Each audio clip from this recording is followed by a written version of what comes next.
Why did I get into the Lotus range of cars 10 years ago?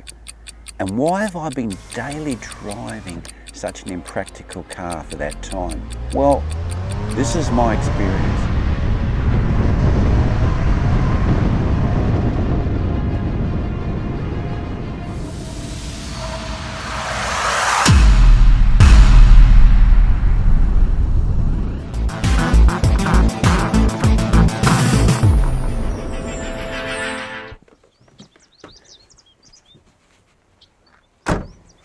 Well, there you guys are. Well, my name's Wayne Proud, and this is my Exige S 2006. It's got a 2ZZ engine that's supercharged with a claimed performance of 4.1 seconds to 100 k's an hour. And I bought this from Simply Sports Car about 6 years ago and drove it back across the Nullarbor to West Australia, and that was a really fantastic experience for me. Now, this is not my first Lotus, this is my second Lotus. I had a Lotus Exige before this. Supercharged vehicle, and I really enjoyed the vehicle so much that I wanted then to move up to an Exige car. And I'd already had that car for about 3-4 years, and I'd daily driven that one as well. And this car I've also daily driven. I've had no other cars provide this car and also my lease. So, being a daily driver of this vehicle, what is that experience like?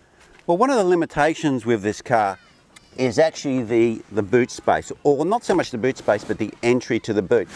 Now, as you can see here, I've got a standard aircraft 10 kilo bag that you can take on board a aircraft, and let's just see if we can get this into the actual space. Yes, we can get that in, but it's actually very tight. So anything bigger than this, you just can't get into the entry of the boot. And if that is actually a problem for you if you're buying this car, the actual Exige does have actually a bigger opening in this area. Well, storage is definitely a limitation in such a small car. But if you keep your packages small, you can fit quite a lot of stuff in the boot of these Lotuses because it opens up quite big inside. And I can manage to fit in one of the half trolleys with all my shopping into the boot of this car quite easily, as long as you pack it carefully. So it is manageable as a daily driver vehicle. Mirrors are also something that's been simplified on the Lotus, and this is pretty much even up to the brand new Exige. There is no electric mirrors on a Lotus, and this is to keep the weight down, so the ethos of Colin Chapman is maintained with performance through lightness. And you don't even get a glove box, you don't even get any Apple Play, you don't get any of these sorts of things that you would expect in a normal vehicle. So that is something that you need to consider. As a daily driver, you will not have the conveniences that you may have with some of the normal passenger vehicles that are on the market. Well, one of the most common questions that is asked is, how do you get into that thing? Well, it's actually pretty easy. You open the door as far as you can, then you put your foot into the footwell, turn your body facing towards the back of the car, and then just sit down.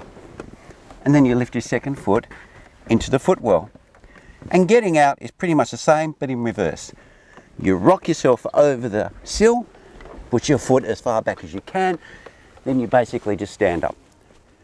It's that simple. Well, you're probably asking, what about maintenance, Wayne? You go, surely that must be expensive. Well, that actually is not my experience. Because the engine is a Toyota, the gearbox is a Toyota, almost all mechanics know how to deal with those components. So that's very easy. Even tyres are actually not that expensive for the Lotuses because of the size of the tyres. They're not got really wide tyres or really big rim sizes, and the tyres are quite reasonable, and you can pick them up pretty much at your average tyre store. So cost of those running maintenance things are actually quite cheap. And even as far as fuel goes, these things really have a really good fuel economy because they're so light.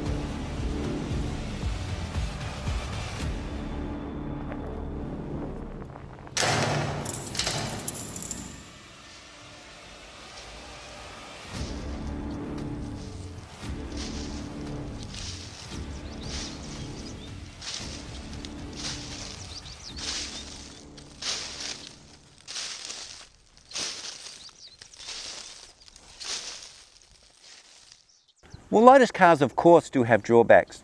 They're a two-seater car and they have limited storage space. You don't need to watch this video to know that. You can just tell by looking at them. But what Lotus cars do give you is unparalleled feedback to the driver.